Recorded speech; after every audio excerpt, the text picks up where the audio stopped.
Coco en España, según la prensa española, 1935-1952.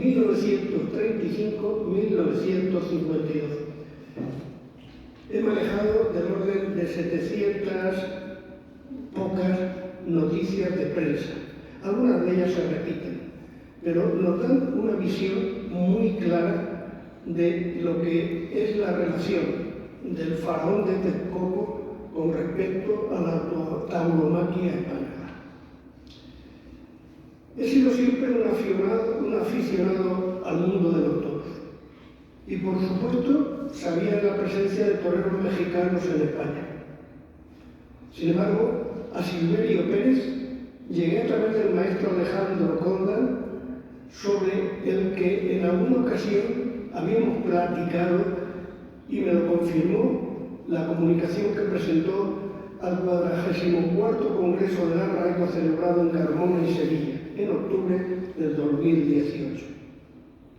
Esta es una buena ocasión para aportar algunas notas procedentes de la prensa de España referidas a Silverio Pérez, el faraón de Texcoco, con el que el maestro gozó de su amistad, y de dedicársela a Alejandro en este congreso en su tierra, aquí, en esta bendita tierra de Texcoco.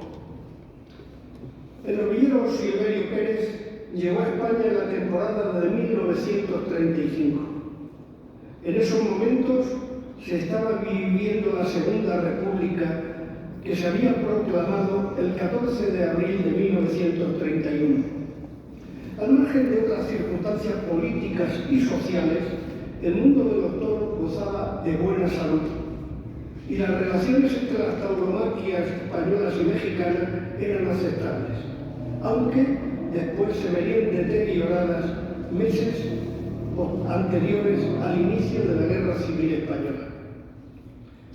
El 17 de abril de 1935, el periódico El Adelantado de Salamanca se hacía eco con un titular: lluvia de elementos mexicanos, de la llegada de los mismos en barco de toreros y charros mexicanos de la mano de Pepe Espinosa, hermano de Armillita, y al frente de Paquito Aparicio.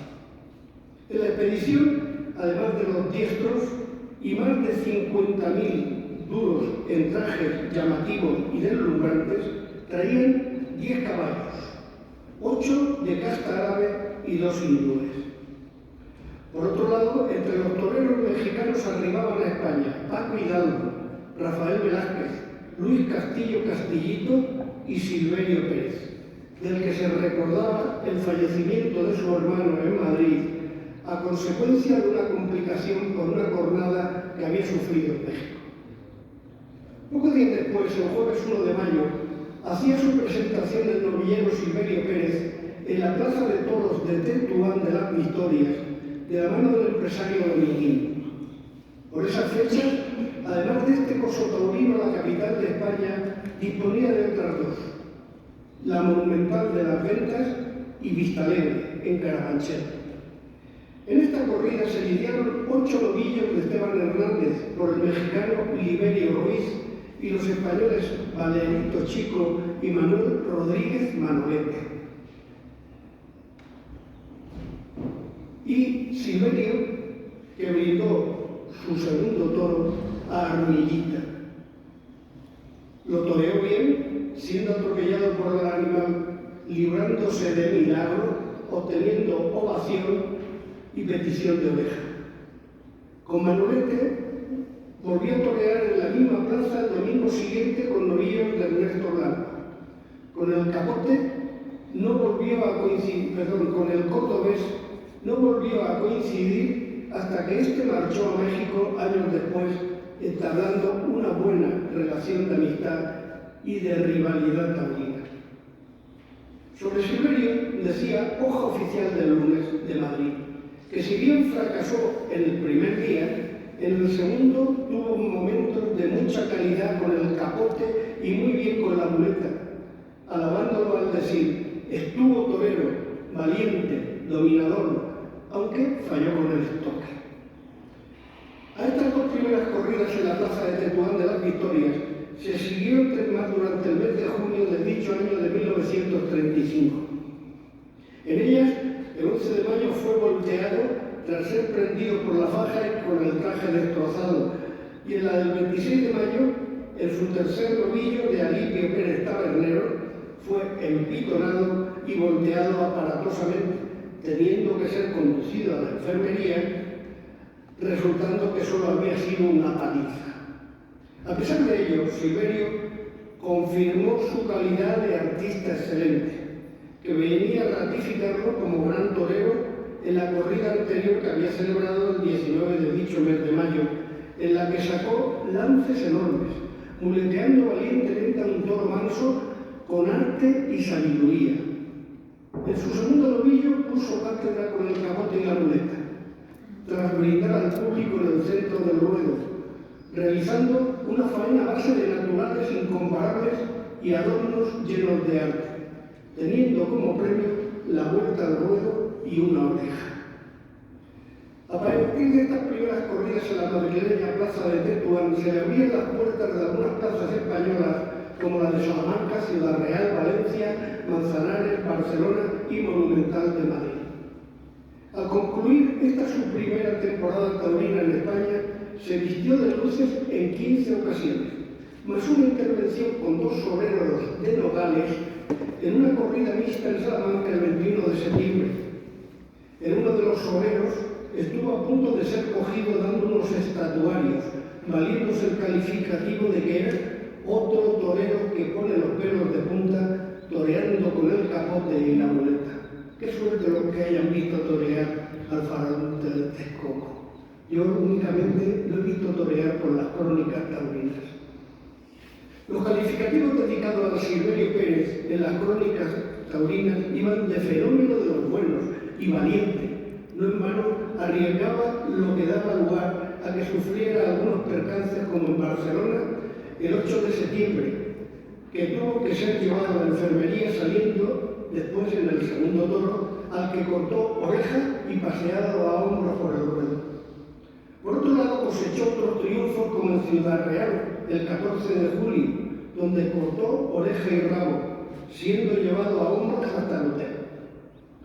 El jueves 26 de septiembre, Silverio Pérez finalizaba su temporada en la Plaza Monumental de las Ventas de Madrid, interviniendo en una corrida concurso en la que se lidiaron reses de 6 ganaderías salmantinas en un festejo organizado por la Asociación de Artistas y a beneficio de los ancianos afiliados.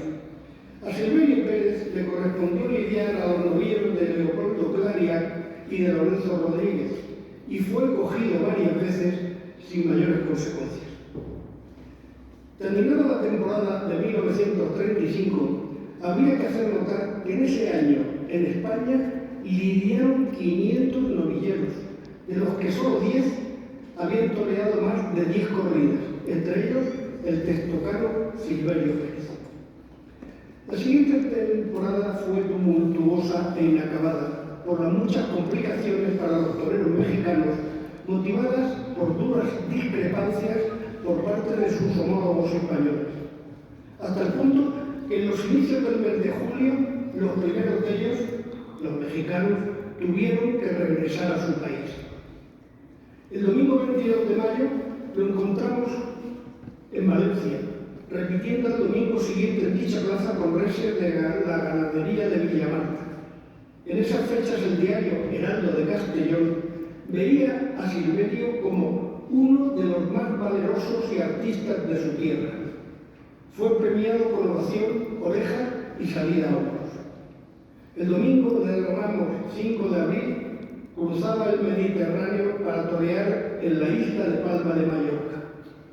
Allí llegaba recordándose sus éxitos en la temporada anterior, reconociéndose que era un lidiador con conocimientos sobrados y un valor desmedido. Por otro lado, se reconocía de él que era un gran artista del toreo, que no es posible mejorarlo y difícil, muy difícil, igualarlo. Como decíamos, se vislumbraban momentos difíciles para los toreros mexicanos en España, hasta el punto que a finales del mes de abril publicaban en la prensa unas cartas relacionadas con con el acuerdo del Ministerio de Trabajo español sobre la necesidad de proveerles el carnet de trabajadores, desmintiendo que en México no se permitiera torear a españoles más que un 10%. Dicha carta iba firmada, entre otros, por Silverio Pérez. Y llegamos al mes de junio de 1936. El día 24 de ese mes en España se encontraban 7 matadores de toros, 18 novilleros, 12 banderilleros, 2 picadores y 2 mozos de espada mexicanos. En total, 41 trabajadores vinculados con el arte taurino, lo que de alguna manera mermaba la participación en los festejos de toreros españoles. La situación era insostenible, produciéndose huelgas de los toreros españoles y suspensiones de corridas debido a que se negaban a torear si aparecía en el cartel algún torero mexicano, tal como sucedió en Orense, Galicia y en Madrid. Todo ello dio lugar a la repatriación de los mexicanos, los cuales algunos hicieron el viaje por su propia cuenta y otros a través de los pasajes facilitados por el presidente Lázaro Cárdenas del Río, a través del Ministerio de Relaciones Exteriores de México.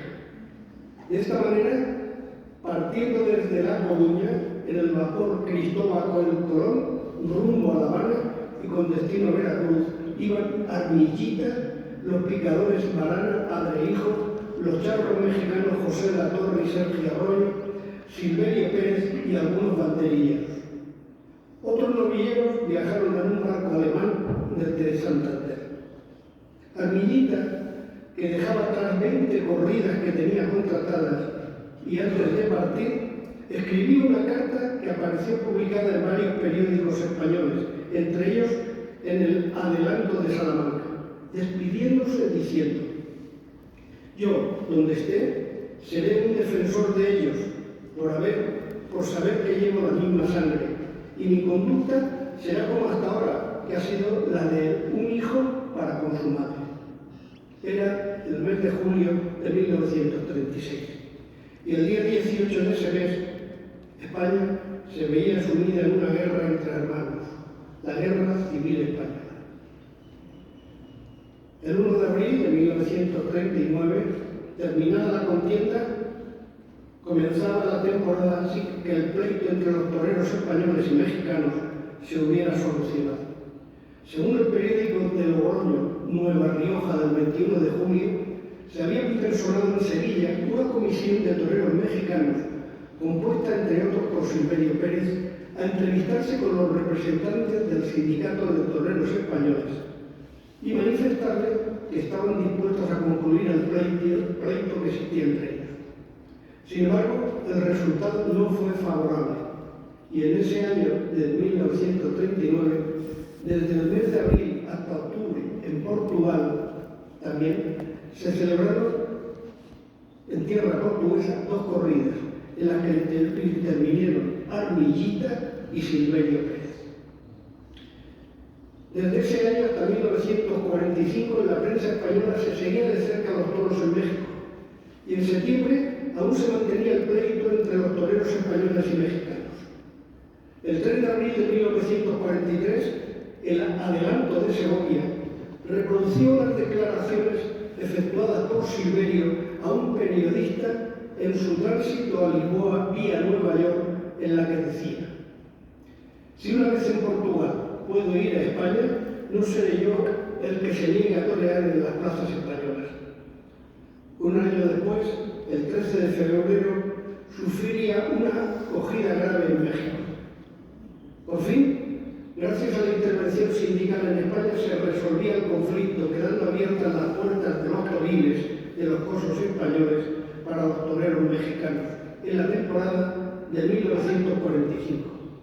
Toreros como Silverio Pérez, que en la prensa española se decía que en México no se dudaba en definirlo, y leo entre comillas, el amo y señor de la torería mexicana, el manolete mexicano que se hablaba del fenómeno, del ciclón, del portento mexicano, el brillante de Texcoco, y Camará en España lo definía como indio puro, que es Silverio Pérez, el león más león de todos los mexicanos. Una vez resuelto, como decía, el citado conflicto, el 26 de abril de 1945, Silverio se presentaba como matador de toros en la Plaza Monumental de Barcelona con toros de tobar. En su segundo, brindó a Carlos Arboza, recibiendo muchas palmas. A esta corrida seguirían otras, como la primera de la Feria de Jerez, en la que el primer toro dedicó al público verónicas en 2 tiempos, faroles de rodillas, 5 derechazos formidables. La faena fue escalofriante. El segundo toro lo brindó a Juan Belmonte.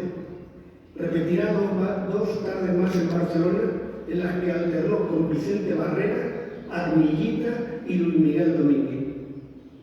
El domingo 13 de mayo de 1945, en las fiestas de la primavera de Valladolid, lidiaba en la corrida a beneficio del refugio de pobres.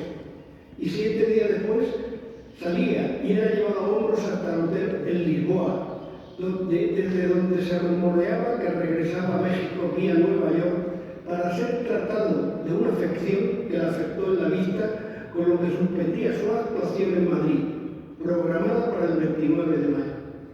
Y lo iba a ser en la corrida de beneficencia organizada por la Diputación a beneficio del Hospital Provincial Madrileño. Sin embargo, en vez de venirse inmediatamente a México, se dirigió a Madrid. Y allí, en la capital de España, tras presentar su apoderado, Rafael Torres, un certificado médico, suspendía sus compromisos, dejando en libertad a su cuadrilla, indemnizando a cada uno de ellos nada más y nada menos que con 2.000 duros, que eso viene aquí a leer, que eran en pesetas 5 por 2, 10.000 pesetas.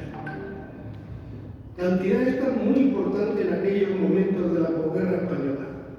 Al ser revisado en Madrid por un especialista, este diagnosticó que no era una lesión grave, aconsejándole que debía reposar unos días por si era necesario intervenir quirúrgicamente. Un mes después, Silverio reaparecía el 29 de junio en la Feria de Burgos, lidiando toros de los herederos de Montalvo de Salamanca. Si bien en el primero de los atados recibió palmas y pitos, en su segundo toro, con 267 kilos de canal, se abrió el carro de esencia de su arte, cortando 2 orejas y la vuelta al ruedo entre aclamaciones. Esta faena fue la de su consagración en España, y como recuerdo ordenó a su mozo de espadas que conservara las orejas del Estado por ser las primeras que había logrado como matador de toros.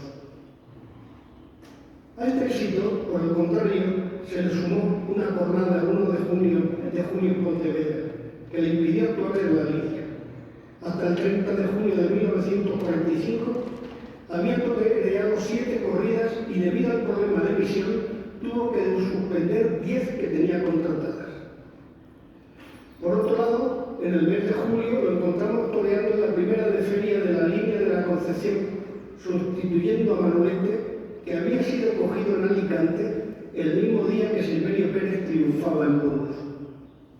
El 2 de septiembre toreaba en Mérida, Extremadura, España, y el 19 estaba prevista su actuación en Gijón, pero la corrida fue suspendida por la lluvia.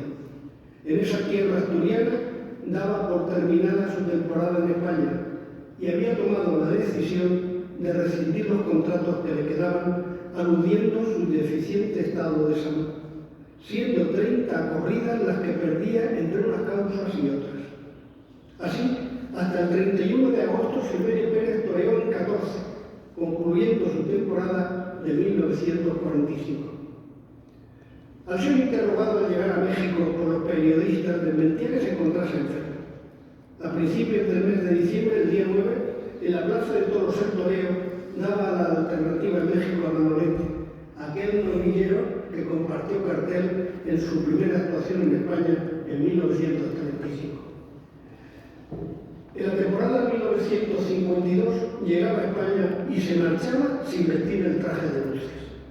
Había anunciado su decisión de retirarse de los toros y deseaba confirmar su alternativa en España en la Plaza de las Ventas de Madrid. Así mismo, se daba por hecho que previamente intervendría en la Plaza Monumental de Barcelona y después en la corrida del Corpus de Sevilla. Y se esperaba su reaparición en la Feria de Burgos, en la que todavía se recordaba su gran faena en el segundo toro del 29 de junio de 1945. Tras un percance al cortarse una mano con un frasco de agua de colonia en el lavabo en el hotel donde se alojaba, habiendo necesitado 2 puntos de sutura y temiendo que debía de estar un mes sin poder lidiar, renunció a su conformación en Madrid. Según la prensa de Barcelona del martes 20 de mayo, al ser preguntado por un periodista el por qué deseaba regresar a México, respondía: pues sí, yo soy un poco supersticioso y me pongo triste cuando me alejo de mi tierra. Me parece que me voy a morir, que un toro me va a dejar seco en la plaza. Y este accidente puede ser un aviso del cielo. Quizá haya evitado algo peor. Por otro lado, Diario de Burgos, de 2 días después, reproducía una conversación entre el torero y su apoderado en España, Antonio Pardal, al cual le decía Silverio: pues sabe usted, don Antonio, que me tira mucho la alcaldía de mi pueblo y los vecinos me esperan y los presupuestos andan de por medio. Y vaya que no toreo más, ni en España ni en México. Y me regreso. Y añadía el periodista que si bien la fiesta ha perdido un buen torero, pero Texcoco se ha encontrado con un decidido regidor. En aquellos momentos, Silverio Pérez era presidente municipal de Texcoco. Sin embargo, el recuerdo del matador de toros mexicano Silverio Pérez se mantuvo con las crónicas que desde México seguían llegando a España, en las que se le consideraba como un hombre sencillo, agudo e ingenioso, que en el ruedo va cantando con su capote o su muleta, esas nostalgias de siglos que anidan en el alma popular azteca. Muchas gracias.